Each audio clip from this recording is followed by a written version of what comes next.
بسم الله الرحمن الرحيم الحمد لله وصلى الله وسلم وبارك على عبد الله ورسوله نبينا محمد وعلى آله وصحبه وسلم تسليما كثيرا. أما بعد، اللهم علمنا ما ينفعنا وانفعنا بما علمتنا وزدنا علما وتقا وصلاحا يا رب العالمين. اللهم فقهنا في الدين وعلمنا التأويل يا رب العالمین.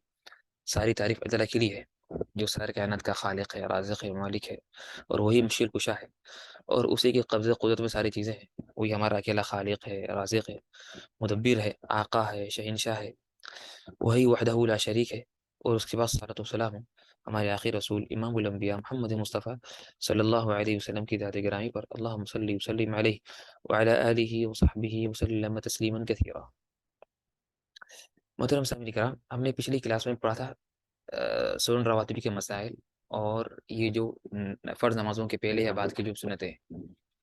آج انشاءاللہ ہم آگے بڑھتے ہیں باذن اللہ تعالی، اور آج ہم پڑھیں گے سبب والی نفل نمازیں. آج ہم پڑھیں گے انشاءاللہ سبب والے نفل نمازیں. یہ نماز ایسی نمازیں ہیں جو ہم پڑھتے ہیں کسی سبب کے لیے، کسی وجہ کے لیے، اور اس کی اگر وہ وجہ نہ ہو تو ہم وہ نماز نہیں پڑھتے. تو یہ نمازیں اسباب والی نمازیں، انہیں بس پڑھا جاتا ہے سبب کے لیے. اگر کوئی وجہ ہو، یعنی ان کی وہ وجہ ہو تو پڑھیں گے، اگر وجہ نہ ہو ان کی تو ہم انہیں نہیں پڑھیں گے.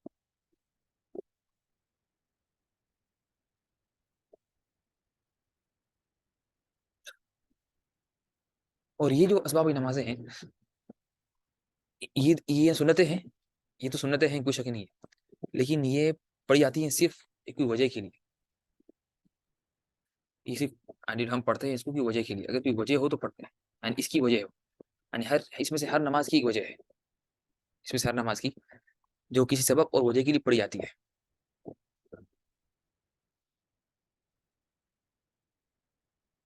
اور یہ جو اور اور یہ جو نمازیں ہیں، یہ 6 نمازیں ہیں. یہ جو سبب والی جو نمازیں ہیں، یہ 6 نمازیں ہیں. تو ان نمازوں کو ہم کیا کریں گے؟ صرف اگر وجہ ہو ان کی تو ہم پڑھیں گے، اگر وجہ نہ ہو ان کی تو ہم انہیں نہیں پڑھیں گے. ٹھیک ہے، ان کی وجہ نہیں ہے. یہ نماز کی وجہ یہ تھی. نماز کی یہ ایک وجہ والی نماز ہے، وجوہات یعنی سبب والی نماز ہے. یہ سبب والی نماز ہے.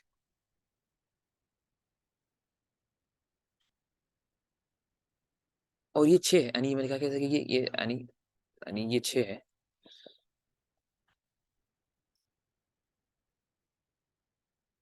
یعنی آخری طب یہاں پر شاید اس میں غلطی ہوئی. پہلی نماز جو ہے وہ استسقاء کی نماز ہے، یا الٹا آ گیا جو بھی ہے. اس میں پہلی نماز ہے تحیۃ المسجد. پہلی نماز کون سی ہے؟ تحیۃ المسجد. جب ہم یہ جو پڑھتے ہیں جب ہم داخل ہوتے ہیں مسجد کے اندر، تو اس کا نام ہے تحیۃ المسجد. یہ اسے ہم ادا کرتے ہیں جب ہم داخل ہوتے ہیں مسجد کے اندر. اس طرح سے سیکنڈ نماز ہے استخارے کی نماز. استخارے کی نماز بھی ہم کوئی وجہ کے لیے پڑھتے ہیں، اگر وجہ ہو تو پڑھتے ہیں، ورنہ نہیں پڑھتے. اس طرح سے توبہ کی نماز. توبہ کب ہوتا ہے؟ اگر گناہ ہو تو توبہ کریں گے. اس طرح سے وضو کے بعد کی 2 رکعتیں، اگر وضو کریں گے تو پڑھیں گے، یعنی 2 رکعت، ورنہ اسے نہیں پڑھیں گے. اس طرح سے کسوف کی نماز، یعنی سورج یا چاند گرہن کی نماز. یہ اگر چاند گرہن ہو یا سورج گرہن ہو تو پڑھیں گے، ورنہ اسے نہیں پڑھیں گے. اس طرح سے آخری جو نماز ہے وہ استسقاء کی نماز، یعنی بارش طلبی کی. یعنی اگر بارش ہو تو ہم، بارش نہ ہو تو ہم یہ نماز پڑھیں گے، ورنہ اگر بارش ہو رہی ہے تو پھر یہ نماز پڑھنے کی ضرورت نہیں ہے. تو امید ہے کہ یہ بات واضح انشاءاللہ. تو امید ہے کہ یہ سامنے میں ابھی اسکرین پہ یہ 6 نمازیں آ رہی ہیں. یہ آپ لوگوں سب کو آ رہی ہے نمازیں 6 اسکرین پر؟ اسکرین سب کلیئر ہے نا انشاءاللہ؟ جو اسباب والی نمازیں ہیں یہ آ رہی ہے آپ لوگوں کی اسکرین پہ برابر؟ جی. اور آواز بھی انشاءاللہ امید ہے کہ صاف ہے. طيب، آج ہم پڑھیں گے انشاءاللہ ان شروع کی دو نمازیں پڑھیں گے انشاءاللہ، تحیۃ المسجد اور اس طرح سے استخارے کی نماز. انشاءاللہ امید ہے کہ وقت ملے انشاءاللہ، اور ہم مکمل قدم کر لیں دونوں نمازوں کو انشاءاللہ. سب سے پہلے ہم پڑھیں گے تحیۃ المسجد. یعنی اس کا مطلب کیا ہے، ان کی تعداد کتنی ہے اور حکم کیا ہے. نعم. تو مسجد جو تحیۃ المسجد ہے، تحیۃ المسجد اس کا مطلب یہ ہے کہ مسجد میں داخل ہونے کے بعد کی نماز، ایسی نماز جو ادا کی جاتی ہے مسجد میں داخل ہونے کے بعد. مسجد میں داخل ہونے کے بعد جو ہم نماز ادا کرتے ہیں اس کا نام ہے تحیۃ المسجد.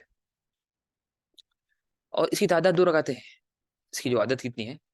2 رکعتیں ہیں. اور ان کا حکم ہے کہ یہ سنت مؤکدہ ہے. یہ کیا ہے؟ یہ سنت مؤکدہ ہے.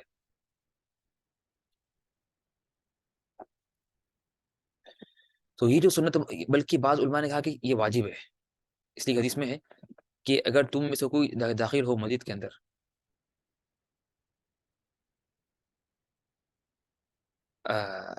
اگر تم میں سے اگر کوئی داخل ہو مسجد کے اندر تو وہ نہ بیٹھے جب تک کہ وہ 2 رکعت نہ پڑھ لے. اگر کوئی تو اگر کوئی بڑا یعنی اگر تم میں سے اگر کوئی داخل ہو مسجد کے اندر تو وہ نہ بیٹھے جب تک کہ وہ 2 رکعت نہ پڑھ لے. تو اس لیے بعض علماء نے کہا کہ ہے نا تحیت المسجد پڑھنا واجب ہے، اور اکثر کے نزدیک یہ سنت ہے. یہ کیا ہے؟ یہ سنت مؤکدہ ہے. طبعا یہاں سوال کیا ایک بھائی نے، ان کا نام واضح نہیں ہے، جی نے، کہ کوئی بڑا کام ہونے پر اللہ کا شکر ادا کرنے کے لیے 2 رکعت نفل پڑھنا ہے. ہم بولیں گے کہ نا یہ اس میں سجدہ شکر ہے. ہم پڑھ لی تھے، ہم نے پڑھا تھا کہ ایک چیز ہے اس کا نام ہے سجدہ شکر. صحیح ہے کہ اس کی نماز نہیں ہے، تو کوئی صلاۃ الشکر کوئی نہیں ہے شکر کی نماز، بلکہ شکرانے کا سجدہ ہے. شکر کا کیا ہے؟ سجدہ ہے، نماز نہیں ہے. لیکن عام طور پر یہ جائز ہے کہ انسان کسی بھی اللہ کی نعمت پر، انسان کسی بھی اللہ کی نعمت پر کوئی نئے کام کرے، چاہے وہ نماز ہو یا کوئی ہو. تو یہ جائز ہے کہ وہ اللہ تعالیٰ کی خوشی میں اور اللہ کی اس نعمت کے شکر میں کوئی کام کر سکتا ہے، کوئی بھی کام. لیکن حدیث میں کوئی کام کا ذکر نہیں ہے. تو ہم یہ گمان کرنا کہ شکرانے کی کوئی نماز ہوتی ہے خاص، یہ غلط ہے. یا شکرانے کا کوئی عمرہ ہے، یا شکرانے کا کوئی حج ہے، یہ غلط ہے. لیکن انسان اپنی مرضی سے وہ اللہ کے راہ میں صدقہ کرے، پیسے خرچ کرے، کچھ کام کرے، استغفار کرے، قرآن پڑھ لے، یہ بغیر کوئی تحدید کے، بغیر کوئی تعین کے یہ جائز ہے، اور اس میں کوئی حرج نہیں ہے. امید ہے کہ بات واضح ہے انشاءاللہ. تو یہ تو تھا، یہ تھا تحیت المسجد، تحیت المسجد کا مسئلہ ہے. اس کی ہم آگے انشاءاللہ کچھ احکامات پڑھیں گے، کچھ احکامات پڑھیں گے. پہلا حکم یہ ہے کہ مسجد میں داخل ہونے کے بعد، یہ تو پڑھ لیا ہم نے کہ 2 رکعت پڑھنا سنت ہے. حدیث میں ہے، بخاری کی روایت ہے، فرماتے ہیں اللہ کے رسول صلی اللہ علیہ وسلم جب کوئی تم میں سے مسجد میں آئے تو نہ بیٹھے جب تک کہ 2 رکعت نہ پڑھ لے. تو وہ نہ بیٹھے جب تک کہ وہ 2 رکعت نہ پڑھ لے. تو اس سے معلوم ہوا کہ نا یہ کتنی بڑی اہمیت کا حامل ہے یہ نماز. اور تو چاہیے کہ انسان بغیر نماز پڑھے کہ نہ بیٹھے. اگر اقامت کے شروع ہونے کے بعد کوئی داخل ہو مسجد میں تو اس پر تحیت المسجد نہیں ہے. اگر کوئی شخص داخل ہوا مسجد میں اور اس وقت اقامت کھڑی ہو گئی اور نماز قائم ہو گئی اور اقامت شروع ہو گئی، تو پھر وہ تحیت المسجد ادا نہ کرے. پھر وہ تحیت المسجد ادا نہ کرے، بلکہ کیا کرے؟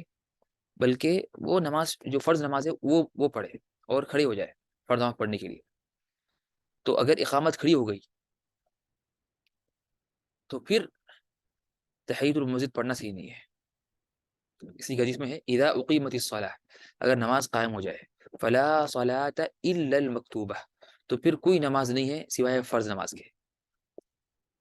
تو چاہیے کہ انسان اقامت کھڑی ہونے کے بعد کسی نفل نماز کو ادا نہ کرے، کسی بھی نفل نماز کو، کسی بھی، صرف فرض نماز کو، اگرچہ وہ فجر کی سنت ہو، اگرچہ وہ وتر ہو. اگر کوئی بیٹھ جائے بغیر تحیت المسجد پڑھے کے تو اس کو چاہیے کہ وہ اٹھ کر تحیت المسجد پڑھے. اگر کسی شخص نے یعنی غلطی سے بھول کر بیٹھ گیا، داخل ہوا مسجد کے اندر اور بیٹھ گیا اور اس نے نہیں پڑھی تحیت المسجد، تو حکم یہ ہے کہ وہ مسئلہ نہیں ہے، جب یاد آ جائے کھڑ کے پڑھے. کیا کرے وہ؟ جب یاد آ جائے تو وہ کھڑ کے پڑھ لے. اللہ کہ اگر اس نے کوئی اور نماز پڑھ لی ہو، یعنی کیا مطلب کہ اس نے داخل ہوا مسجد کے اندر، اور اس نے بغیر پڑھے، یعنی پھر وہ کیا بغیر 2 رکعت پڑھے، بغیر تحیت المسجد پڑھے کہ بیٹھ گیا، حتیٰ کہ فرض نماز کھڑی ہو گئی، پھر اس نے فرض پڑھ لی، پھر یاد آیا کہ اس نے نہیں پڑھی، تو ختم، ابھی تو ٹائم ہو گیا. لیکن اگر ابھی کوئی نماز نہ پڑھی ہو، وہ بیٹھ گیا مسجد کے اندر، وہ ابھی بیٹھ گیا مسجد کے اندر اور اس نے ابھی تک کوئی نماز نہ پڑھی ہو، تو اس کو حکم یہ ہے کہ وہ کیا کرے، جب بھی یاد آئے وہ کھڑے ہو کر کیا کرے، نماز پڑھے، یا کھڑے ہو کر نماز پڑھے. اور حدیث میں ہم جانتے ہیں کہ دفعہ اللہ کے رسول صلی اللہ علیہ وسلم خطبہ دے رہے تھے جمعے کے دن، تو ایک صحابی آئے اور بیٹھ گئے. تو اللہ کے رسول نے فرمایا اصلیت یا فلان، اے فلان کیا تم نے پڑھی نماز 2 رکعت؟ تو انہوں نے کہا کہ نہیں میں نے نہیں پڑھی. تو فرمایا قم فصلی رکعتین، کھڑو اور 2 رکعت پڑھو. جو مسجد الحرام میں داخل ہوا یا ہو طواف کے لیے، تو طواف مسجد حرام کا تحیہ ہے. سوال یہ ہے کہ تحیہ کا مطلب کیا ہے؟ تحیہ کا مطلب کیا ہے یعنی عربی زبان میں؟ کس کو معلوم؟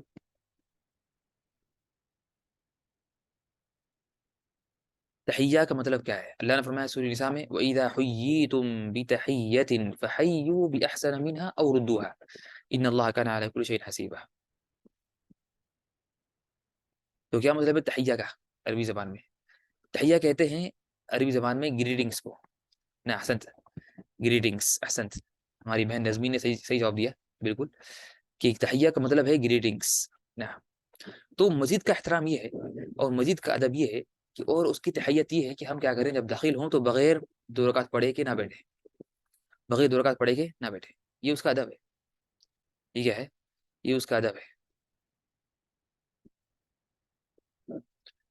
تو اس طرح سے یعنی مسجد حرام کے اندر تو یہ عام جو مسجدیں ہیں ان کی جو تحیت کیا ہے؟ ان کی تحیت ہے یہ کیا ہے؟ ان کی تحیت یہ 2 رکعت ہے. لیکن یہ جو مسجد حرام ہے، جو کیا ہے، جو مسجد حرام ہے، اس کی تحیت کیا ہے؟ اس کی تحیت ہے کہ آپ طواف کریں. آپ کیا کریں؟ طواف کریں. اس کی تحیت کیا ہے؟ کہ آپ طواف کریں. تو مسجد حرام کی جو تحیت کیا ہے؟ کہ آپ طواف کریں. اگر آپ کو طواف کرنا ہو، اگر آپ کو طواف کرنا ہو. لیکن اگر کوئی داخل ہوا طواف کے لیے نہیں بلکہ ایسی نفل نماز پڑھنے کے لیے، یعنی نفل طواف کے لیے داخل نہیں ہوا، تو اس کو جائز ہے کہ تو کیا کرے وہ نا. تو یہاں پر سے آگے ذکر کیا، تو اگر کوئی داخل ہوا مسجد حرام میں طواف کے علاوہ کسی اور چیز کے لیے، تو اسے تحیۃ المسجد پڑھنا یعنی سنت ہے.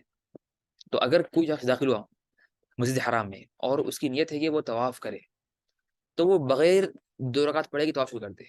وہ کیا کرے؟ بغیر 2 رکعت پڑھے کے طواف شروع کر دے. یہ اگر کوئی داخل ہوا مسجد کے اندر، یعنی اگر کوئی داخل ہوا یہ مسجد حرام میں یعنی طواف کے لیے، لیکن اگر وہ داخل ہوا مسجد حرام میں طواف کے علاوہ کسی اور چیز کے لیے، طواف کے علاوہ کسی اور چیز کے لیے، تو وہ کیا کرے؟ 2 رکعت نماز پڑھے. 2 رکعت نماز پڑھے اگرچہ وہ حرم کے اندر ہو، اگرچہ وہ حرم کے اندر ہو. صرف فرض نماز پڑھنے کے لیے جانا مسجد حرام میں صحیح ہے نا، حرج نہیں. لیکن آپ جب جا رہے ہیں مسجد حرام تو پھر اپنے آپ کو کیوں کرتے ہیں محروم نہ کرے اپنے آپ کو، بلکہ فرض نماز سے پہلے جائے، فرض نماز اذان پہ پہنچ جائے، بیٹھ کے 2 رکعت نماز پڑھیں تحیۃ المسجد، یا جو نفل نماز ہے یا جو سنن راتب ہے، جو فرض نماز سے پہلے کی جو سنت ہے ادا کریں. ورنہ صرف فرض نماز پڑھنے کے لیے جانا کوئی حرج نہیں ہے مسجد حرام میں. یعنی کچھ کا گمان یہ ہے کہ، اور یہ مسئلہ آگے آئے گا انشاءاللہ جب ہم بات کریں گے حج اور عمرے کے مسائل میں، حج اور عمرے کے مسائل میں انشاءاللہ جب پڑھیں گے تو یہ مسئلہ آئے گا. اور کہ جو بھی شخص مکہ داخل ہو تو اس کو عمرہ کرنا ضروری نہیں ہے. اس طرح سے جو بھی حرم داخل ہو تو اس کو طواف کرنا یا عمرہ کرنا ضروری نہیں ہے. اچھی بات ہے لیکن ضروری نہیں ہے. ممنوع اوقات میں بھی تحیۃ المسجد پڑھ سکتے ہیں. ممنوع اوقات میں بھی تحیۃ المسجد پڑھ سکتے ہیں. اور ہم نے آگے پڑھیں گے انشاءاللہ کہ کون سے اوقات ممنوع ہیں، کون سے اوقات ممنوع ہیں. تو ان ممنوع اوقات میں بھی آپ کو جائز ہے کہ آپ پڑھیں تحیۃ المسجد. آپ پڑھ سکتے ہیں تحیۃ المسجد، کوئی حرج نہیں ہے. سنت راتبہ اور تحیۃ المسجد کی نیت جمع کر سکتے ہیں ایک نماز میں، بلکہ یہی افضل ہے. اگر آپ داخل ہوں مسجد کے اندر، اگر آپ داخل ہوں مسجد کے اندر اور یہ وقت کسی سنت کا وقت ہے، اور یہ وقت کیا ہے؟ اور یہ وقت کسی سنت کا وقت ہے، تو آپ کو افضل یہ ہے کہ آپ کیا کریں؟ تحیۃ المسجد کو اس سنت کی نماز میں نیت شامل کر لیں. تحیۃ المسجد کی نیت اس نماز میں شامل کر لیں اور 2 ہی پڑھ رکعت. جیسے کہ اگر کسی شخص نے داخل ہوا مسجد کے اندر فجر کی نماز سے پہلے اذان کے بعد، تو ابھی اس پہ ابھی کیا یعنی کیا حکم ہے اس پر؟ ابھی اس پر حکم یہ ہے کہ وہ کیا کرے؟ 2 رکعت نماز پڑھے سنت کے. یعنی جو کیا ہے ابھی حکم کیا ہے؟ یعنی جو اس وقت یعنی فجر کی اذان اور اقامت سے پہلے جو عمل ہے وہ یہ ہے کہ فجر سے پہلے کی 2 رکعت سنت پڑھے. کیا کرے؟ فجر سے پہلے کی 2 رکعت سنت پڑھے. یہ حکم ہے اور یہ عمل اس کے لیے مستحب ہے، تو ہم بولیں گے وہ صرف 2 رکعت پڑھ لے، اس کو ایکسٹرا سے الگ سے 2 رکعت تحیۃ المسجد کے اور 2 رکعت سنت کے پڑھنا ضروری نہیں ہے، ضروری نہیں ہے، بلکہ وہ کیا کرے، ایک ہی نیت میں، یعنی ایک ہی دو رکعت میں 2 نیتیں کر لیں، یعنی کس کی، یعنی تحیۃ المسجد کی اور فجر کی سنت کی، اور اگر اس نے صرف فجر کی سنت کی نیت کی تو کافی ہے، اس لیے کیوں، وجہ یہ ہے کہ مقصد کیا ہے نماز کا، مقصد یہ ہے اس نماز کا، یعنی تحیۃ المسجد کی نماز کا، کہ انسان جب داخل ہو مسجد میں تو بغیر نماز پڑھے کہ نہ بیٹھے، یہ مقصد ہے، مقصد کیا ہے اس نماز کا، مقصد یہ ہے کہ جو شخص داخل ہو مسجد کے اندر تو وہ بغیر 2 رکعت پڑھے کہ نہ بیٹھے، بغیر نماز پڑھے گی، تو اگر اس نے فجر کی پڑھ لی 2 رکعت سنت، تو کیا یہ مقصد پورا ہو گیا یا نہیں ہوا؟ ہاں، آپ لوگ جواب دیں، اگر کسی نے مسجد داخل ہو کر فجر کی پڑھ لی 2 رکعت سنت، تو ان 2 رکعت پڑھنے سے کیا جو مقصد ہے یعنی تحیۃ المسجد کا کیا ہوا نہیں ہوا، ہو گیا، تو ختم، تو پھر ضروری نہیں ہے، تو پھر اسے معلوم ہوا کہ نا کہ پھر 2 کو الگ پڑھنا، یا حتیٰ کہ اگر کسی نے نیت بھی نہیں کی تو کوئی مسئلہ نہیں، اس لیے کہ مقصد پورا ہو گیا، اس لیے کہ مقصد کیا ہوا، مقصد پورا ہو گیا، نعم احسنتم، آپ لوگوں نے صحیح جواب دیا، طيب اس کے بعد ہم پڑھیں گے انشاءاللہ، یہ اس طرح سے یہ مسئلے ہو گئے اس کے تحیۃ المسجد کے، اب ہم آگے بڑھتے ہیں انشاءاللہ، اور آج پڑھیں گے انشاءاللہ استخارہ کے مسائل، استخارہ کے مسائل، استخارہ کی نماز یہ بہت اہم نماز ہے، اور اس میں اکثر لوگ غلطیاں کرتے ہیں، اور تو اس کے لیے تو اس میں ہم نے چاہا کہ نا کچھ تنبیہات، یعنی یہ نماز کے مسائل پڑھیں گے، اور طبعا یہ نماز وہی نماز ہے، یہ نماز ایک نا وجہ کی نماز ہے اور ایک سبب کی نماز ہے، یعنی جب آپ کو کوئی چیز میں مسئلہ ہو جائے اور آپ کو نہیں معلوم کہ کیا کرے، تو آپ کے لیے سنت ہے کہ آپ کیا کریں، آپ نماز پڑھیں استخارے کی، آپ کیا کریں، نماز پڑھیں استخارہ کی، تو پہلے ہم جانیں گے کہ نا استخارہ کا مطلب کیا ہے، نماز استخارے کی وہ کتنی رکعت ہے اور اس کا حکم کیا ہے، اور اس طرح سے اس کی دعا کا وقت کیا ہے، اس کی دعا کا وقت کیا ہے، سب سے پہلے ہم جانیں گے کہ استخارہ کا مطلب کیا ہے، استخارہ کا مطلب کیا ہے، استخارہ کا مطلب یہ ہے کہ اللہ کا اختیار طلب کرنا، اللہ کا اختیار، یعنی اللہ کیا چاہتے ہیں مجھے وہ جاننا ہے، اللہ کی کیا چوائس ہے، اللہ کا کیا اختیار ہے، اللہ کی کیا چوائس ہے مجھے وہ معلوم کرنا ہے، تو اس اللہ کی چوائس کو معلوم کرنے کے لیے ہم پڑھتے ہیں نماز استخارہ کی، استخارہ کا جو لفظ ہے استخارہ، یہ اختیار سے، اختیار بولتے ہیں کہ آپ کو اختیار ہے، نہیں آپ کو آپشن ہے، چوائس ہے، یا یہ کریں یا یہ کریں، اختیار ہے، تو استخارہ اس سے نکلا ہے، ٹھیک ہے نا، اور یہ جو ہے نا، یہ جو 3 جو حرف ہے، حمزہ سین تا، یہ جو ہے استفعال کے صیغے پر ہے، استفعال کے، اس طرح کے استغفار، استخارہ، استسقا، یہ سارے جو صیغے، یہ جو فعل کے صیغے ہیں، یہ کیا آپ نے کہا کہ استانت، استطاعت، یا نعم استغاثة، استغاثة، نعم استغاثة، نعم أحسنت، استغاثة، نعم استعانت، نعم أحسنت، استعانت، نعم، آپ نے کہا کہ استعانت یعنی عون سے، یعنی مدد سے، استغاثہ، یہ سارے جو افعال ہیں اس میں اس کا مطلب یہ کہ طلب کرنا کوئی چیز، استغاثہ مدد طلب کرنا، استعانت یہ بھی وہی مطلب ہے، عون طلب کرنا، ایاک نعبد و ایاک نستعین، اس طرح سے استسقاء بارش طلب کرنا، استخارہ اختیار طلب کرنا، اللہ کا اختیار طلب کرنا، یعنی کیا مطلب اس کا، کہ یہ طلب کرنا نماز اور دعا کے ذریعے، طلب کرنا کیا، نماز اور دعا کے ذریعے کیا طلب کرنا، ہمارا دل وہاں پھیر دے اور وہ کام ہو جائے جو اللہ کے نزدیک بہتر اور افضل ہے، تو آپ یعنی نماز اور دعا کے ذریعے یہ اللہ سے طلب کر رہے ہیں کہ اللہ میرا دل وہاں پھیر دے اور میرا وہ کام کر دے جو کام آپ کے نزدیک، اللہ آپ کے نزدیک بہتر ہے اور افضل ہے، بہتر ہے اور افضل ہے، کیوں، اس لیے کہ اللہ تعالیٰ ہر چیز جانتا ہے، واللہ یعلم وانتم لا تعلمون، اللہ جانتا ہے اور ہم نہیں جانتے، اور اللہ نے فرمایا سورہ بقرہ میں وعسى ان تحبوا شيئا وهو شر لكم، اور بہت ممکن ہے اور شاید یہ ہو کہ آپ لوگ کوئی چیز کو پسند کریں حالانکہ وہ اس میں آپ لوگ وہ آپ کے لیے بہتر نہیں ہے، وعسى ان تكرهوا شيئا وهو خير لكم، اور شاید کہ یہ ہو کہ جو چیز آپ پسند نہ کریں اس میں خیر ہو. واللہ یعلم وانتم لا تعلمون، اللہ جانتا ہے اور تم نہیں جانتے. اور یہ اللہ نے ذکر کیا یہ آیت کو جہاد کی فرضیت کے بعد. جہاد کے اللہ نے فرمایا کتب علیکم القتال وهو کرہ لکم، اللہ نے تم پر جہاد فرض کیا حالانکہ وہ تمہیں پسند نہیں ہے، حالانکہ وہ تمہیں یعنی اس سے تمہیں وہ پسند نہیں ہے جہاد کرنا. پھر فرمایا کہ شاید کہ تم کوئی چیز کو پسند کرو اس میں شر ہو، اور شاید کہ کوئی چیز کو تم ناپسند کرو اس میں خیر ہو. جہاد میں کوئی شک نہیں کہ خیر ہے. دو فائدے ہیں دو میں سے ایک چیز ہوگی جہاد میں، یا تو شہادت ہوگی، یا تو ہمیں ملے گی شہادت، یا ہم جیتیں گے تو غنیمت کا مال ملے گا، یا تو غنیمت کا مال یا تو شہادت، اور دونوں ایک سے بہتر ہے. بلکہ سب سے بہتر تو وہ ہے، بہتر تو شہادت ہے. تو یہ تو ہم استخارہ کے ذریعے ہم اللہ سے طلب کرتے ہیں کہ اللہ ہمیں ہمارے لیے کیا بہتر ہے وہ کر دے. سیکھ ہم نہیں جانتے، آپ ہی جانتے ہیں ہمارے لیے بہتر کیا ہے. یہ استخارہ کا مطلب ہے. اور اس کی 2 رکعتیں ہیں. اسی کیا ہے؟ اس کی 2 رکعتیں ہیں. اور اس کا حکم کیا ہے کہ یہ سنت ہے. یہ سنت ہے. انسان کیا کرے کہ استخارہ کرے، جب جب استخارہ کی ضرورت پڑے تو وہ استخارہ کرے. استخارہ کی اگر ضرورت پڑے تو وہ استخارہ کرے. اور استخارہ کی دعا کب کریں گے؟ 2 نفل نماز پڑھنے کے بعد، سلام کے بعد. 2 رکعت نفل پڑھنے کے بعد یعنی سلام کے فوری بعد دعا کرنا. تو استخارہ کا طریقہ یہی ہے.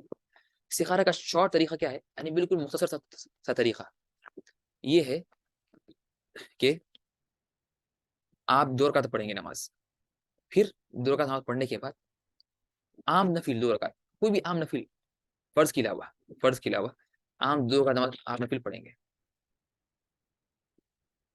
اور کیا کریں گے؟ اس کے بعد سلام کرنے کے بعد اپنی دعا اٹھائیں گے. پھر 2 دعا ہے استخارہ کی، وہ دعا کریں گے. یہ استخارہ ہے. بس یہ کیا استخارہ ہے. اس کے کچھ احکامات ہیں استخارہ کے. پہلا یہ ہے کہ استخارہ کی دعا کیا ہے. استخارہ کی دعا کیا ہے؟ یہ حدیث ہے، یہ بڑی حدیث ہے. فرماتے ہیں، یہ بخاری کی روایت ہے، بخاری کی 1166.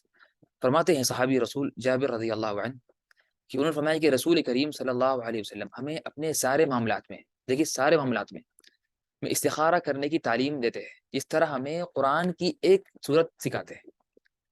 تو اللہ کے رسول صلی اللہ علیہ وسلم صحابہ کرام کو استخارہ اس طرح سکھاتے ہیں جس طرح انہیں قرآن کی ایک صورت سکھا رہے ہیں، قرآن کی ایک صورت سکھا رہے ہیں. اور یہ فرماتے ہیں، کیا فرماتے ہیں اللہ کے رسول صلی اللہ علیہ وسلم؟ جب تم میں سے کوئی ایک شخص کوئی کام کرنا چاہے تو وہ فرض کے علاوہ 2 رکعت ادا کرے اور یہ دعا پڑھے. کیا دعا ہے؟ اللہم انی استخیرک بعلمک واستقدرک بقدرتک واسألک. یہاں پوائنٹ کر لیں گے اس کو. اللہم انی استخیرک بعلمک واستقدرک بقدرتک واسألک من فضلک فإنك تقدر ولا أقدر وتعلم ولا أعلم وأنت علام الغيوب. اللهم إن كنت تعلم هذا الأمر ثم تسميه بعينه خيرا لي في عاجل أمري وآجله أو في ديني ومعاشي وعاقبة أمري فاقدره لي ويسره لي ثم بارك لي فيه. اللهم وإن كنت تعلم أنه شر لي في ديني ومعاشي وعاقبة أمري أو في عاجل أمري وآجله فاصرفني عنه واصرفه عني واقدر لي الخير حيث كان ثم ردني به. یہ دعا کسی دعا ہے؟ یہ دعا ہے استخارہ کی، اور یہ انتہائی بہت اہم دعا ہے اور عظیم دعا ہے. اس میں مختلف عبودیات اس میں جمع کی گئی ہے. اس میں کیا ہے؟ مختلف عبودیات، مختلف عبادتیں جمع کی گئی ہے ایک دعا میں. اس میں اللہ کی تعریف ہے، اپنی ذلت کا اظہار ہے، اللہ کے علم اللہ کی قدرت کا اعتراف ہے اور اللہ کی اسماء و صفات کا ذکر ہے، پھر اللہ کے سامنے پھر دعا ہے. تو اس کا یہ مطلب ہے اللہم انی استخیرک بعلمک، اے اللہ میں یعنی استخارہ یعنی یہاں پر دو مطلب ہو سکتے ہیں، خیر بھی ہو سکتا ہے، خیر سے بھی نکلا ہے، یا اختیار سے. اے اللہ میں آپ سے یا تو خیر طلب کرتا ہوں یا میں آپ کی چوائس طلب کرتا ہوں، دونوں محتمل ہے. بعلمک، آپ کے علم سے، آپ کے علم میں کیا ہے مجھے نہیں معلوم، تیرے علم کی مدد سے. واستقدرک بقدرتک، اور اے اللہ میں تیری قدرت کے ذریعے میں طلب کرتا ہوں قدرت، جیسے کہ اللہ ہر چیز پہ قادر ہے، تو ہم طلب کرتے ہیں قدرت اللہ سے، جیسے کہ اللہ ہر چیز پہ قادر ہے. واسألک من فضلک، اور میں تجھ سے تیرا فضل عظیم مانگتا ہوں، اللہ کا بہت بڑا فضل ہے، تو ہم دعا کریں گے اللہ ہم آپ سے آپ کا فضل مانگ رہے ہیں. فإنک تقدر ولا اقدر، اس لیے کہ آپ ہی قادر ہے اور میں قادر نہیں، آپ ہر چیز پہ قادر ہے اور میرے ہاتھ میں کچھ نہیں ہے.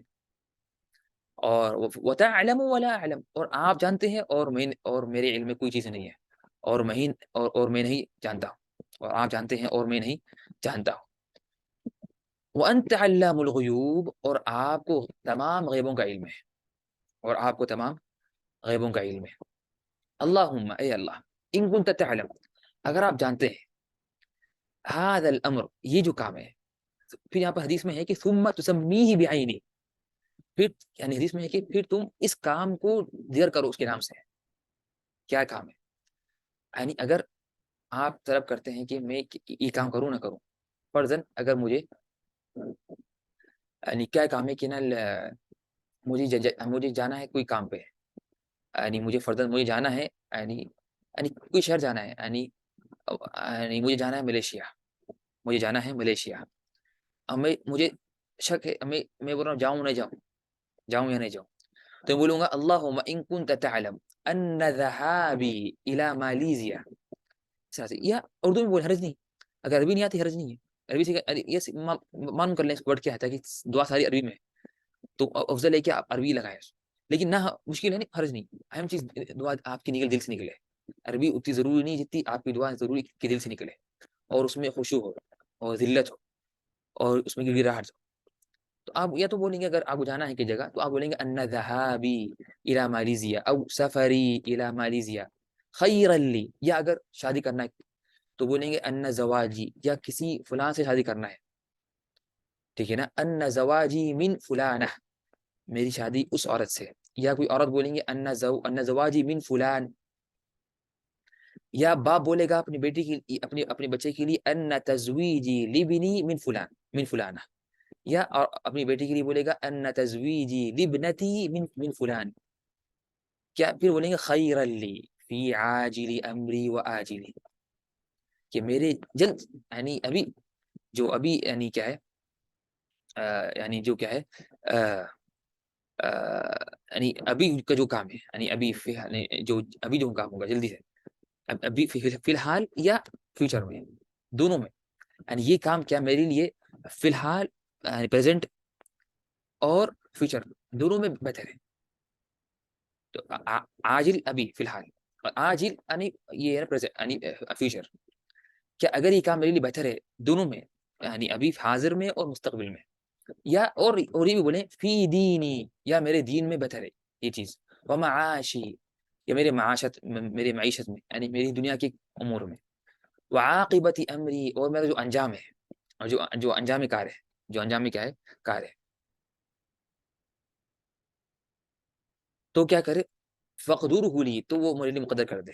تو کیا کر، تو اگر یہ میرے لیے بہتر ہے کام، کس میں، میرے ابھی پریزنٹ اور فیوچر میں، اور دین کے لحاظ سے اور دنیا کے لحاظ سے اور میرے انجام کار کے لحاظ سے، یعنی مستقبل میں، یعنی اس کا جو وہ ہوگا، جو عاقبہ ہوگا اور جو انجام ہوگا اس کام کا، تو کیا کر میرے لیے فقدرہ لی، تو یہ کام میرے لیے کر دے، مکمل کر دے، مقدر کر دے. ویسرہ لی، اور مجھے آسان بھی کر دے. ثم بارک لی فی، اور مجھے اس میں برکت دے.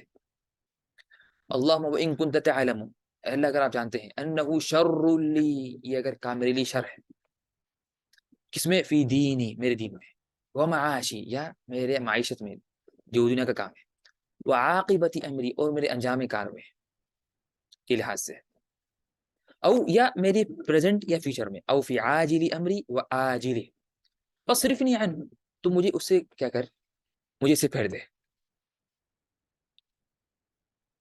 اور تو مجھے اس کام سے پھیر دے اور یہ کام کو مجھ سے پھیر دے، مجھے بھی پھیر دے یہ کام سے، مجھے پھیر دے یہ کام سے اور اس کام کو مجھ سے پھیر دے.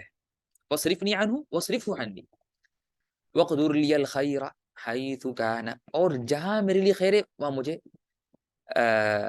وہ مجھے مہیا کر دے اور وہ آسان کر دے میرے لیے، اور جہاں میرے لیے خیر ہے وہ مجھے آسان کر دے اور مہیا کر دے. ثُمَّ رَضِّنِي بِهِ، اور پھر مجھ سے راضی ہو جا، اور پھر مجھ سے کیا راضی ہو جا. کتنی بڑی دعا ہے، کتنی اہم دعا ہے، کتنی بڑی قیمتی دعا ہے.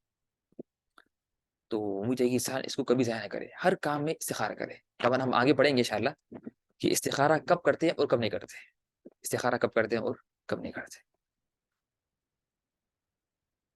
امید ہے کہ یہ دعا عربی اور اس کا جو ترجمہ واضح آپ لوگوں کو، ہاں، یا کوئی چیز واضح نہیں ہے، کوئی جملہ یا کوئی چیز واضح نہیں ہے تو بولے، اس کو ممکن ہے پھر دہرائیں گے.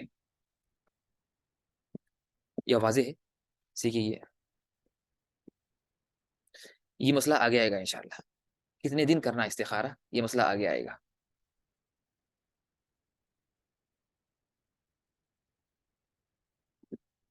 طيب انشاءاللہ امید ہے کہ بات واضح ہے. طبعا یہاں پر طيب استخارہ کی کچھ احکامات، یہاں پر یہ استخارہ کی کچھ احکامات ہیں. پہلا حکم یہ ہے، استخارہ کیوں کرتے ہیں، استخارہ کی کیا حکمت ہے، استخارہ کی کیا حکمت ہے.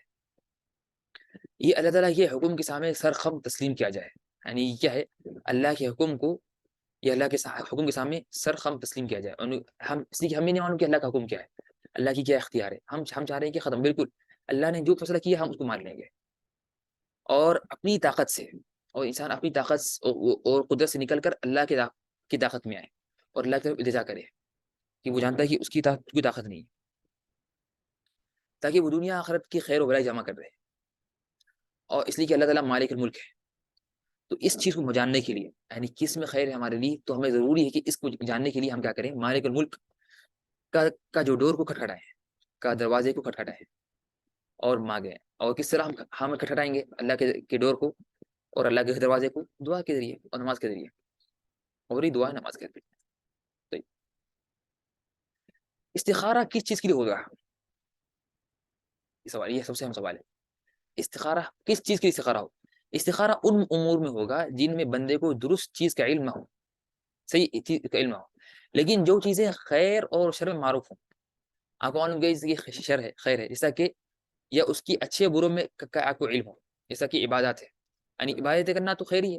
یعنی آپ اگر استخارہ کریں کہ میں نماز پڑھوں یا نہ پڑھوں تو یہ جائز ہے، آپ کو استخارہ کرنا اس حالت. یعنی آپ بول رہے ہیں کہ مجھے لگ رہا ہے کہ کیا نماز پڑھنے میں خیر ہے یا نہیں ہے، تو ہم کیا استخارہ کریں گے اس میں؟ ہاں کریں گے، نہیں کریں گے استخارہ اس میں کہ میں نماز پڑھوں یا نہ پڑھوں، روزہ رکھوں یا نہ رکھوں، صدقہ دوں یا نہ دوں، حج کروں یا نہ کروں. نہیں، اس میں یہ تو خیر واضح ہے، یعنی خیر معلوم کرنے کی ضرورت ہی نہیں ہے، اس لیے اللہ نے قرآن میں خود واضح بیان کر دیا کہ اس کی خیر ہے. اور اگر نیکی اور ساتھ سے برائی کرنے میں، یعنی نعوذ باللہ شراب پیوں یا نہ پیوں، جھوٹ بولوں یا نہ بولوں، نہیں یہ تو حرام ہی ہے، یہ شرعی ہے، اس میں کوئی شک ہی نہیں ہے، یہ شرعی شر ہے. ٹھیک ہے نا. تو ان میں استخارہ نہیں کریں گے جن کا واضح، جو مسئلہ واضح ہو گیا ہے، ٹھیک ہے نا، اس میں استخارہ نہیں کریں گے. طيب اس طرح سے. لیکن ہاں، لیکن اگر کبھی کبھار ضرورت پڑتی استخارہ کرنے کی خیر کاموں میں، یعنی حج، آپ کو ایک حج بھی ہے، یعنی جیسے کہ اگر ہم نے یہ مثال دی کہ ڈر ہے کہ یعنی دشمن حملہ کرے، ڈر ہے کہ دشمن حملہ کرے اور آپ کو حج پہ نکلنا ہے. اب آپ کو ڈر ہے کہ اگر میں حج پہ نکل جاؤں تو دشمن حملہ کرے گا، تو اس میں حال تو اب آپ استخارہ کریں گے، اللہ میں حج کروں یا رک جاؤں. یہ نہیں کہ آپ کو حج کے خیر میں شک ہے، لیکن آپ کو اور کوئی بڑا نقصان کا ڈر ہے، آپ کو وہ بڑا نقصان کا ڈر ہے، تو اس حالت میں جائز ہے. یہ ایگزامپل ہے، اس طرح سے آپ لوگ اپنی زندگی کے حالات کو اس طرح سے دیکھیں گے. ٹھیک ہے نا. تو اگر کوئی خیر کا کام بھی ہو لیکن ڈر ہے کہ اس کو بڑا نقصان ہو، تو آپ کو جائز ہے کہ آپ استخارہ کریں کہ کیا میں کروں نہ کروں. بات واضح انشاءاللہ. یا اس میں ایک بات یہ بھی ذکر کی گئی یہاں پر، نہ ممکن ہے کرونا، غالباً کورونا میں ڈر زیادہ ہے، لیکن ہو سکتا ہے نا، ممکن ہے، کر سکتے ہیں، حرج نہیں ہے۔ کورونا میں دیکھیے حقیقت میں اس کے اوپر ہے کہ کیا حقیقی وہ ڈر ہے، کیا کوئی حقیقی اس میں کوئی نقصان ہے؟ اگر ہو تو کوئی نقصان نہیں، یعنی خاص اگر کوئی شخص یہ بھی کہے کہ اگر بیماری بھی نہ ہو، وہ کورونا کوئی بیماری، لیکن ممکن ہے کہ دنیا تو مانتی ہے بیماری، تو اس لحاظ سے ممکن ہے کچھ چیز ہو سکتی ہے، جیسا کہ اگر کوئی حج میں جائے تو بند ہو جائے، فلائٹس رک جائیں، بند ہو جائے، وہ پھنس جائے، کچھ ہو جائے، یہ ہو جائے، وہ پھنس جائے تو پھر اس کی فیملی پھنس جائے گی، تو مختلف چیزیں ہیں۔ تو اگر وہ خود بھی اگر نہیں مانتا ہے کہ کورونا کوئی بیماری ہے یا نہیں ہے، تو وہ دیکھے کہ نا، لیکن اگر کوئی شخص یہ بھی یعنی سمجھتا ہے کہ کورونا کوئی بیماری نہیں ہے، یہ ایک جھوٹ ہے یا کچھ بھی ہے، تو ہم بولیں گے اگر ہی اس کی اگر رائے یہ بھی ہو تو ہم بولیں گے تو وہ بھی کیا کرے، استخارہ کرے۔ کیوں کرے؟ اس لیے کہ ممکن ہے کہ نا فلیٹس بند ہو جائے، لاک ڈاؤن ہو جائے، وہ پھنس جائے، اس کی فیملی کہیں پھنس جائے، بڑا مسئلہ ہوگا۔ اس طرح سے یہاں پر اگر کسی کو حج بھی کرنا ہے تو کہاں سے کرے، یعنی حج کی رفاقت بھی، یعنی کس قافلے سے کرے حج، اس میں کر سکتا ہے استخارہ، یہ قافلہ ہے اور یہ قافلہ ہے، تو کس سے کرے؟ ٹھیک ہے نا، اس میں بھی استخارہ ہو سکتا ہے، ٹھیک ہے، تو یہ حج کرنے میں استخارہ نہیں ہے، بلکہ حج کریں یعنی کس قافلے میں اور کس گروپ کے ساتھ، یعنی یہ ایک گروپ یہ بھی ہے، ایک گروپ یہ بھی ہے، تو یہاں کریں یا یہاں کریں، نہیں معلوم خیر کہاں پر ہے، اللہ کو معلوم، تو استخارہ کریں۔ اس طرح سے حرام اور واجب، تو اسے معلوم ہوا کہ نا حرام اور واجب کام میں استخارہ نہیں ہوگا، حرام اور واجب کام میں استخارہ نہیں ہوگا، استخارہ صرف کس میں ہوگا؟ استخارہ ہوگا صرف جائز اور مباح، جو جائز کام میں استخارہ ہوگا، جیسا کہ میں سفر کروں یا نہ کروں، فلاں ہوٹل سے کھانا کھاؤں یا نہیں کھاؤں، یعنی اور خاص طور پر استخارہ انسان یعنی کیا کرے، بڑے کاموں کرے، یعنی چھوٹے بھی کر سکتے، حرج نہیں، چھوٹوں کرنے میں حرج نہیں، ٹھیک ہے نا، یعنی یہ غلط فہمی ہے، سوری معذرت، کہ یہ غلط فہمی کہ ہم سمجھتے ہیں کہ استخارہ ہوگا بس بڑے کاموں میں، نہیں، استخارہ چھوٹے کاموں میں ہو سکتا ہے، استخارہ کیا ہوگا، چھوٹے کام میں بھی ہو سکتا، ٹھیک ہے، حرج نہیں۔ اب مسئلہ ہے کہ مسنون کام جو سنت والا کام ہے، جو سنت والا کام ہے، کیا اس میں ہم استخارہ کریں گے یا نہیں کریں گے؟ ہم ایک تفسیر اس میں، اصل تو جو مسنون کام میں استخارہ نہیں ہوگا، جیسا کہ نفل نماز ہے، اس طرح کے اس میں استخارہ نہیں کریں گے، لیکن اگر ٹکراؤ ہو جائے، یعنی دو مسنون کام جمع ہو گئے، دو مسنون کام جمع ہو گئے، اب ایک ہی ٹائم میں کیا میں نماز پڑھوں یا روزہ رکھوں، اگر ٹکراؤ ہو جائے فرضاً، یا جس طرح کی ثابت ہے ابن مسعود رضی اللہ عنہ سے کہ وہ بولتے تھے کہ نا اگر میں روزہ رکھوں گا تو مجھے قرآن پڑھنے کی طاقت نہیں ملے گی، اگر میں نفلی وہ رکھوں گا، نفلی روزہ اگر رکھوں گا تو مجھے دین کا علم سیکھنا اور قرآن پڑھنے کی طاقت مجھے نہیں رہے گی، بہت کمزور تھے وہ، تو وہ بولتے کہ میں کیا کروں گا، میں صرف قرآن پڑھنے کے لیے روزہ نہیں رکھوں گا، نفلی روزہ، اور یہ اچھی بات ہے، اس لیے کہ ان کے نزدیک قرآن زیادہ افضل تھا، قرآن پڑھنا، یہی دین کا علم سیکھنا، تو اگر ابھی بھی اگر کسی انسان کو علم سیکھنے سے یا دین کا علم سیکھنے میں اگر بنتی رکاوٹ روزہ، اس لیے کہ روزہ سے کیا ہوگا، انسان کی طاقت کمزور ہو جاتی ہے جسم، تو کچھ لوگ ایسے ہوتے ہیں کہ روزہ رکھتے ہیں تو وہ روزہ ہے یا نہیں یہ کچھ معلوم نہیں ہوتا، یعنی بالکل وہ ہوتے نارمل، کہ لوگ یعنی جب پوچھیں گے تو معلوم ہوگا کہ آپ روزہ ہے یا نہیں، اور کچھ اگر رکھتے ہیں روزہ تو ساری دنیا میں کیا ہوتی ہے، ساری دنیا میں ہنگامہ ہو جاتا ہے، ہنگامہ کہ میں روزہ ہوں، روزہ ہوں، روزہ ہوں، پوری آفس میں، گھر میں، بھائیوں میں، روزہ ہو جا کے اس نے کیا کیا، ایک تیر مار لیا یا انہوں نے پہاڑ اٹھا لیا، ٹھیک ہے نا، تو بہت ہنگامہ ہو جاتا، حالانکہ یہ صحیح مناسب بھی نہیں ہے، اللہ کہ اگر حقیقت میں وہ بہت کمزور ہیں تو چاہیے کہ وہ روزہ یعنی شروع سے وہ کیا کریں، رکھے نہیں، نفی روزہ فرض تو رکھیں، لیکن نفی روزہ کیا کریں، اس کو نہ رکھے، بلکہ کیا کرے، بلکہ کیا کرے کہ نا وہ ہے نا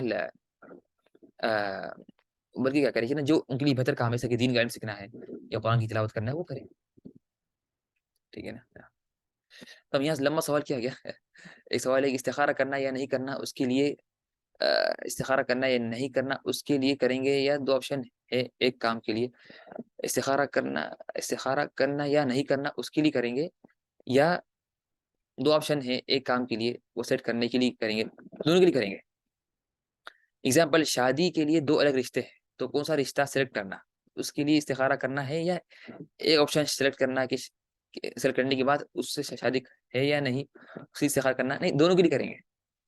طبعا اس میں یعنی جو مسئلہ ہے شادی کا، اکثر لوگ سوال کرتے ہیں استخارہ شادی کے لیے، تو ہم بولیں گے خود شادی کے لیے استخارہ نہیں کریں گے. کسی کی شادی کرنا کیوں شادی کرنے کے لیے آپ استخارہ نہیں کریں گے؟ خود شادی کرنے کے لیے کیا وجہ ہے؟ یعنی کیوں خود شادی کرنے کے لیے کیوں نہیں کریں گے؟ ہاں،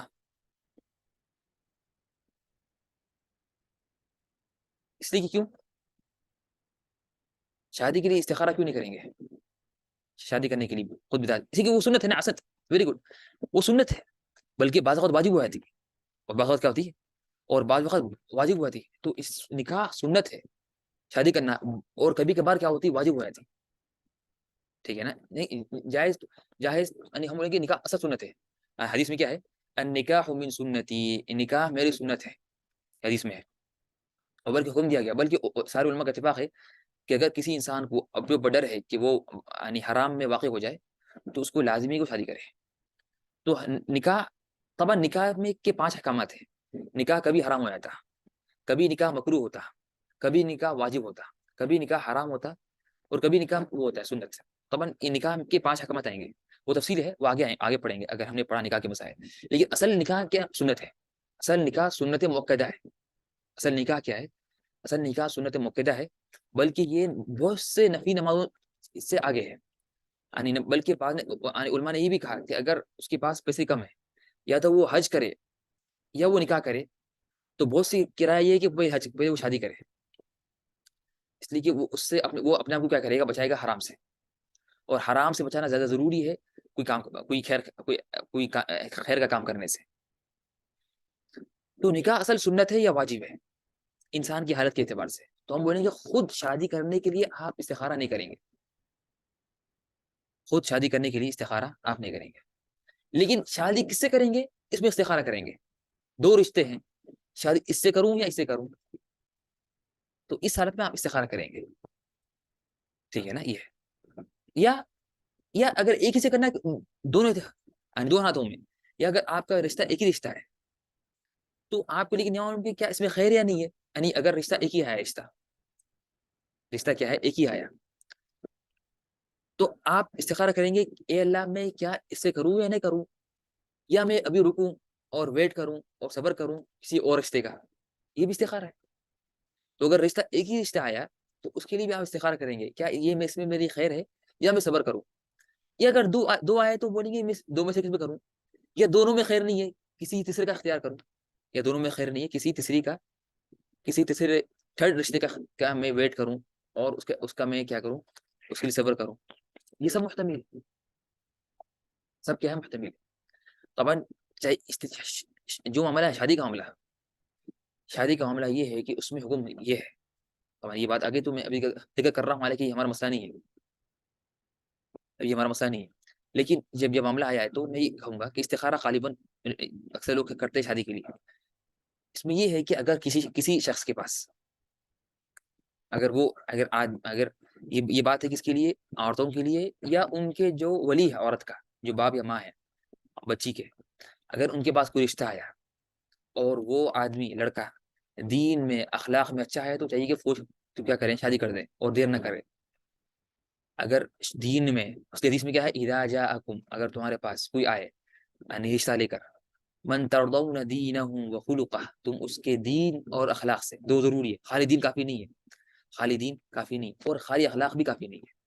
من ترضون دینہ وخلقہ فزوجوہ، تو کیا کرو، شادی کر دو بغیر تاخیر کے. پھر ماما وہ الا، اگر نہیں کریں گے تو زمین میں فساد ہوگا. تو زمین کیا ہوگا، زمین میں فتنہ ہوگا اور فساد ہوگا. یہ کس کے لیے ہے، یہ لڑکی کے لیے اور لڑکی کے ماں باپ کے لیے. اور اس کے برعکس لڑکے کے لیے یہ ہے کہ وہ کیا کرے، فوقیت دے دین کو. حدیث میں کیا ہے، تنکح المرأۃ لاربع، عورت شادی کی جاتی ہے اس سے 4 چیزوں کے لیے. لی جمالہا، اس کی خوبصورتی کے لیے، ولی مالہا، اور اس کے مال کے لیے، ولی حسبہا، اور اس کے حسب و نسب کے لیے، قبیلے کے لیے، بڑے قبیلے کی ہے، بڑے خاندان کی ہے. ولی دینہا، اور دین کے لیے. فرمایا فظفر بذات الدین، تو دین والی اختیار کرو، دیندار اختیار کرو. تربت یداک، تو تم کامیاب ہو جائے گے، تمہاری کامیابی ہے. تو یہ دونوں کے لیے یہ عام حکم ہے. یہ کیا ہے؟ عام حکم ہے. سوال یہ ہے کہ فائنلی کیسے پتا چلے گا کہ خیر کس میں ہے؟ یہ آگے آئے گا. فائنلی کس میں خیر ہے یہ مسئلہ آگے آئے گا.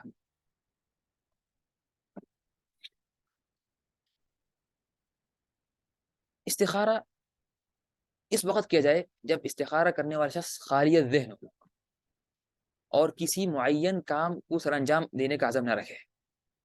یعنی آپ استخارہ جب کریں گے جب آپ کے ذہن میں دونوں برابر ہے. اگر شادی کا مسئلہ لیں گے تو آپ کے پاس دونوں برابر ہیں تو آپ جب استخارہ کریں گے. لیکن اگر آپ کے دل میں پہلے سے ہے کہ میرے کو شادی اس سے کرنا ہے. یعنی کچھ لوگ کیا کرتے، کسی کے دل میں یہ یقین ہے، اسے اس کی نیت میں پکا ارادہ ہے کہ میں شادی اس سے کروں گا، مجھے شادی اس سے کرنا ہے، تو پھر وہ استخارہ کر رہا تو استخارہ کا فائدہ نہیں ہے. کیوں؟ اسی اس کے دل میں پہلے سے ہے، اس نے پکا نیت کر لی ہے، اس کے دل میں پکا ارادہ ہے، پختہ ارادہ ہے، عزم ہے کہ میرے کو شادی کرنا اس عورت سے ہے یا اس لڑکے سے. تو استخارہ کرنے کے بعد بھی دل میں وہی رہے گا، تو یہ استخارہ نہیں ہوگا. استخارہ کب ہے؟ یا آپ استخارہ کرنے کے لیے کیا کریں گے؟ دونوں کو برابر کر لیں گے. آپ بولیں گے یا تو دونوں برابر ہیں، یا اگر نہ ہو تو دونوں کو برابر کر لیں. آپ کا دل کسی کی طرف مائل نہ ہو. مائل ہو جائے تو پھر استخارہ کا فائدہ نہیں ہے. اسی دل میں تو وہی ہے. دل میں کیا ہے؟ دل میں وہی ہے. اور طبعا اس میں ایک عالم نے ذکر کیا کہ اس میں جو ایک بعض لوگ کیا ہے کہ نا خاص شادی کے معاملے میں استخارہ کرتے ہیں لیکن دل میں ایک ہوتی بات، پھر وہی کرتے ہیں. استخارہ بس نام کا کرتے ہیں اور یہ صحیح نہیں ہے. استخارہ نام کا نہ ہو، استخارہ حقیقی استخارہ. یہ نہیں کہ آپ کے دل میں پہلے سے ایک چیز ہے بیٹھی ہوئی ہے، آپ کے دل میں ہے کہ مجھے شادی اس سے ہی کرنا ہے اور یا اس سے نہیں کرنا ہے، اور پھر آپ استخارہ کر رہے ہیں تو پھر پتہ نہیں استخارہ کا. بس کر لیں، بلکہ میں تو کر لیں بس بغیر استخارہ کے. ٹھیک ہے نا؟ ورنہ کرنے میں حرج نہیں ہے، کرنے میں حرج نہیں ہے. تو ایک نے کیا کیا، ایک نے دعا کی. ایک نے کہا کہ اے اللہ، اگر اس عورت سے شادی کرنے میں اگر میری خیر ہے تو کر دے، اور اگر خیر نہ ہو تو اس میں خیر ڈال دے، اور پھر وہ شادی آسان کر دے. یعنی اگر خیر بھی نہ ہو تو دعا کر رہا ہے کہ خیر بھی نہ ہو تو اس میں خیر ڈال دے، اور پھر میری کیا کرے، اس سے شادی کر دے. طبعا یہ کیا تکلف ہے، ایسا بس دعا یہ کرے کہ کیا ہے کہ جہاں خیر ہے بس وہ کر دے. یہ نہ کہے کہ نہ جہاں خیر بھی نہ ہو تو وہاں خیر ڈال دے اور میری شادی کر وہاں پر. تو یہ کیا ہے نا اچھی دعا تو ہے لیکن یہ ثابت نہیں ہے. یعنی آپ تو حالانکہ کرنے کو تمسا نہیں بولیں گے، لیکن ہم بولیں گے، ہم یہ نہیں بولیں گے خیر ڈال دے. ممکن ہے کہ اللہ کے علم میں ہوگی اس میں خیر نہ ہو، تو آپ یہ بولیں گے اللہ ڈال دے خیر، بلکہ یہ بولیں گے اللہ تعالیٰ جا خیر ہے وہ کر میرے لیے، جا خیر ہے وہ کر.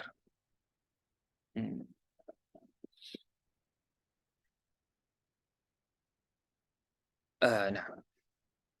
اس طرح سے استخارہ میں ضروری ہے کہ آپ کیا کریں. یہ اچھی بات ہے کہ آپ استخارہ کرنے کے بعد یا اس سے پہلے آپ کیا کریں، یہ استخارہ سے پہلے آپ کسی ناصح اور شفقت اور تجربے کار انسان سے سوال کریں. کسی ناصح، کسی یعنی امانت دار، ناصح اور تجربے کار انسان سے سوال کریں اور اسے مشورہ لیں. ہر چیز میں، کاروبار میں بھی. کاروبار کروں نہ کروں، یعنی میرے پاس اتنے پیسے ہیں، بہت سا مال ہے، تو میں اس مال کو کہاں لگاؤں کاروبار کے لیے، یہاں لگاؤں یا یہاں لگاؤں. تو جائیے کہ آپ امانت دار سے سوال کریں پہلے، کیا اس میں خیر ہے، کیا اس میں فائدہ ہوگا مجھے، یا پیسے ضائع ہو جائیں گے. ٹھیک ہے نا؟ بہت سے لوگ پیسے لگائے، ارے فلاں وہ کاروبار ہے سونے کا یا چاندی کا یا ہیروں کا یا اس کا پیسے لگا دیے بغیر سوال کرے کہ پیسے پھنس گئے. ٹھیک ہے نا؟ تو ضروری کیا کریں، پھر سوال کریں تجربے کار سے، مشفق انسان سے، ناصح، کیا اس میں خیر ہے یا نہیں، کیا یہ مشورہ کریں. پھر مشورہ کرنے کے بعد پھر استخارہ کریں. پہلے مشورہ ہو پھر استخارہ ہو. تو دو ضروری، پہلے مشورہ ہو، پھر مشورہ ہو گیا ہاں لگ رہا کہ ٹھیک ہے، پھر استخارہ کریں. استخارہ کی دعا 2 رکعت کی بات پڑیں گے، یعنی پڑھی جائے گی. طبعا اس میں اگر جب معاملہ آیا کہ میں نے کہا کہ سوال کا، تو چاہیے کہ ضروری ہے کہ دونوں یعنی شادی کے معاملے میں کہ لڑکے والے بھی سوال کریں کہ لڑکی کس طرح ہے. آج کل لڑکیاں بھی کیا ہوئی، بہت بگاڑ بہت ہے حقیقت میں دونوں میں. تو دونوں سوال کریں، دونوں پہ لازمی ہے، دونوں ضروری کے سوال کریں. لڑکا سوال کرے لڑکی کے بارے میں اور لڑکی سوال کرے لڑکے کے بارے میں یا ان کے گھر والے. ضروری ہے. یعنی کچھ کا گمان یہ ہے کہ لڑکے اچھے ہوتے یا لڑکیاں ہمیشہ اچھی ہوتی، دونوں غلط ہے. نہ لڑکے ہمیشہ اچھے ہوتے ہیں نہ لڑکیاں ہمیشہ اچھی ہوتی ہیں، بلکہ سوال ضروری ہے، سوال لازمی ہے، پوچھ تاچھ. اور اس میں یعنی انسان ایک سے نہ پوچھے بلکہ مختلف لوگوں سے پوچھے، اسکول میں، محلے میں جہاں کام کرتا ہے، اس کے رشتے داروں سے، مختلف لوگوں سے سوال کرے، اور شک بھی نہ کرے، شک بھی نہ ہو کہ سوال کرے. اگر ہاں لگ رہا ہے کہ برابر ہے تو آگے بڑھے اللہ کا نام لے کر. زیادہ شک بھی کرنا صحیح نہیں، زیادہ شک شبہات نہیں یہ وہ، تو پھر اگر شک کریں گے تو پھر آپ کو کوئی نہ ملے گا. اگر شک بھی زیادہ ہوگا نا، زیادہ سوال کریں گے، بعض زیادہ سوال کرتے ہیں نہیں اس میں یہ کمی ہے، تو پھر کوئی بھی نہیں ملے گا. اس لیے کہ کوئی شخص دنیا میں کامل نہیں ہے، کوئی دنیا میں کامل نہیں ہے، ہر انسان میں کوئی کمی ہے. اگر لڑکے والے چاہتے ہیں کہ مکمل لڑکی ملے تو ناممکن ہے، جیسے کہ دنیا میں کوئی کامل ہی نہیں ہے. خود یعنی کیا ہوتا ہے کہ ان کا جو لڑکا ہے وہ بھی کامل نہیں ہے، اور اس سے الٹی چیز، ٹھیک ہے نا، اس سے کیا الٹی چیز. تو جب انسان خود مکمل نہیں ہے تو وہ کس طرح ایک مکمل کو طلب کرے؟ ناممکن ہے. پہلے خود مکمل بنے اور یہ مشکل ہے، تو پھر کس طرح وہ چاہے کہ اس کو ایسا ملے جو مکمل ہے، یہ مشکل ہے. اگر انسان کوئی واضح نہ ہو، اگر انسان کو واضح نہ ہو استخارہ کے بعد، تو پھر وہ استخارہ پھر سے کرے اور کرتے رہے اطمینان ہوئے تک، اور کرتے رہے اطمینان ہوئے تک. تو استخارہ کی کوئی حد نہیں ہے، ایک بار، دو بار، تین نہیں، کہ جب تک آپ کو سکون نہ ہو. تو یہ علامت ہے، اطمینان علامت ہے. کیا علامت ہے؟ اطمینان دل، یعنی سکون دل. تو یہ ایک نشانی ہے. لیکن خواب آنا یہ علامت ہے؟ کیا رات میں خواب آنا یہ کیا علامت ہے؟ نہیں، علامات نہیں ہے. اس طرح سے کچھ وہ دکھنا یہ دکھنا سب غلط ہے، یہ کوئی ثابت نہیں ہے. نہ خواب علامت ہے نہ کچھ. ہاں ممکن ہے کسی کو خواب آ جائے الگ مسئلہ ہے، لیکن یہ علامت ہے ہی نہیں، نہ حدیث میں نہ قرآن میں نہ یہ ہے، ٹھیک ہے نا. لیکن اگر کسی کو خواب آ جائے تو کوئی مسئلہ نہیں آنے گا. لیکن وہ اکثر خواب آج کل کی، خاص اس زمانے کے خواب آج کل کے ہے اکثر غلط ہے. اس کی وجہ یہ ہے کہ عام طور پر ہمارے گناہ اتنے ہیں کہ شیاطین حاوی ہے. تو اس لیے کیا ہوتا ہے کہ نا خواب آتے ہیں، تو اس لیے کیا ہے کہ انسان کیا کرے، ان خوابوں سے پناہ مانگے اور اعوذ باللہ پڑھے اور 3 بار تھو کے لیفٹ سائڈ، اور ان کا خوش خیال نہ کرے خوابوں کا.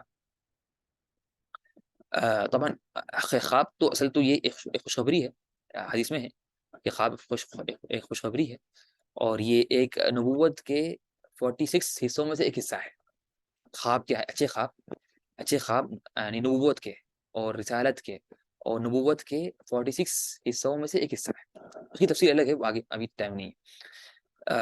طبعا تو اس طرح سے معلوم ہوا کہ نا اگر آپ کو اطمینان نہ ہو، بالکل 10-15 بار کر لی اطمینان نہیں آ رہا، تو ہم بولے جو کام آپ مشورہ کریں اور آگے بڑھیں، مشورہ کریں اور آگے بڑھیں. ممنوع اوقات میں استخارہ کرنا جائز نہیں ہے، ممنوع اوقات میں استخارہ کرنا جائز نہیں ہے. جو ممنوع وقت ہے اس میں استخارہ کرنا جائز نہیں ہے، الا کہ اگر وہ ضروری کام ہے، ارجنٹ کام ہے، اور اس میں داخل ہونا مشکل ہے تو کر لیں. یعنی جو ممنوع اوقات کیا ہے کہ فجر کے بعد سے لے کے اشراق تک، اور زور سے 15 منٹ پہلے تک، اور اس طرح سے اثر سے مغرب تک، یہ اوقات میں استخارہ نہ کرے، منع ہے، ان میں استخارہ کرنا منع ہے. لیکن اگر کیا ہو گیا نا، لیکن اگر کیا ہے کہ کوئی ضروری کام ہے، ارجنٹ، یعنی تاخیر ہو نہیں سکتی، تو آپ کر لیں، اسی کی مجبوری ہے. استخارہ میں نیابت نہیں ہوگی، یہ بھی بڑا مسئلہ ہے. استخارہ میں نیابت نہیں ہوگی، یعنی یہ نہیں کہ آپ کا کوئی مسئلہ ہے تو آپ بول رہے چلو آپ کر لو استخارہ میرے لیے، یا آپ کرو، یا کسی اور کا ہے تو آپ ان کے لیے کر رہے ہیں. نہیں، یہ کیا ہے، ان کے لیے کر رہے نہیں، یہاں پر نہ آپ کے لیے کوئی کرنا، نہ آپ کسی لیے کرنا. آپ خود اپنا کرنا، انہوں اپنا کریں گے، انہوں اپنا کریں گے اور آپ اپنا کریں گے. انہوں آپ کے لیے کر رہے ہیں، آپ ان کے لیے کر رہے ہیں، سب کیا ہے، غلط ہے، ثابت نہیں ہے. تو استخارہ میں نیابت نہیں ہوگی. ہر انسان اپنے معاملے کا استخارہ خود ہی کرے، کسی اور سے طلب نہ کرے، نہ کسی کا کرے، نہ کسی سے طلب کرے کہ بھائی آپ کرو میرے لیے. نہیں، آپ خود کرو نا. آپ کیا ہے، آپ انسان نہیں ہے، آپ خود کریے. اور اگر آپ کو کوئی بولے بھائی آپ ماشاء اللہ کو دیندار ہے اور آپ داڑھی والے ہیں یا نمازی ہے، آپ ذرا کرو میرے لیے استخارہ، آپ بولیں گے نہیں بھائی آپ خود کریے. آپ کیا بولنا، آپ خود کریے. حکم یہ اسلام میں اللہ کے نزدیک ہی نہیں ہے یہ بڑا دیندار ہے کچھ، اللہ کے نزدیک دل ہے. اگر گنہگار بھی، سب سے بڑا گنہگار بھی اگر دعا کرے دل سے، تو اللہ اس کی دعا قبول کرے گا، اگر کتنا بڑا گنہگار ہو. لیکن اگر اس نے دعا کی اللہ تعالیٰ سے دل سے اور استخارہ کیا تو اللہ تعالیٰ اس کے لیے اس کی مدد کرے گا، تو ضائع نہیں کرے گا. ما خواب من دعا، اور وہ رسوا نہیں ہوا جس نے اللہ سے مانگا، وہ رسوا نہیں ہوا جو اللہ سے مانگا. آج کافی انشاءاللہ سبحان اللہ. اور تو اس طرح سے طبعا یہ تو آپ لوگ جانتے ہوں گے انشاءاللہ کہ جو آج کل جو وہ ہے ٹی وی چینلس آگے استخارہ کے، وہ تو ویسے کیا ہے، جھوٹ ہے اور حرام ہے، بلکہ وہ شرک کے قریب ہے. جھوٹ ہے اور حرام ہے اور شرک کے قریب ہے. طبعا جو بھی آج کل جو بھی استخارے اور آن لائن استخارے جو ہے سب غلط ہے. ہاں ان کی بات صحیح ہوں گے، الگ مسئلہ ہے، لیکن غالباً بلکہ سارے آن لائن استخارے کیا ہے، آن لائن استخارہ یا ٹی وی چینلس میں جو آ رہے ہیں سارے غلط ہے. سارے کیا غلط ہے، بس جھوٹ ہے، فریب ہے، دھوکہ ہے، اور بلکہ چوری ہے، پیسے لینا ہے بس اور کچھ نہیں. تو انسان یعنی عقل مند اس کے پیچھے نہ پڑے، بلکہ خود استخارہ کرے، خود اللہ سے مانگے، اللہ سننے والا ہے. امید ایک سر بات واضح ہے. سبحانک اللہم وبحمدک، اشہدو ان لا الہ الا انت، استغفرک و اتوب الیک. السلام علیکم ورحمۃ اللہ وبرکاتہ.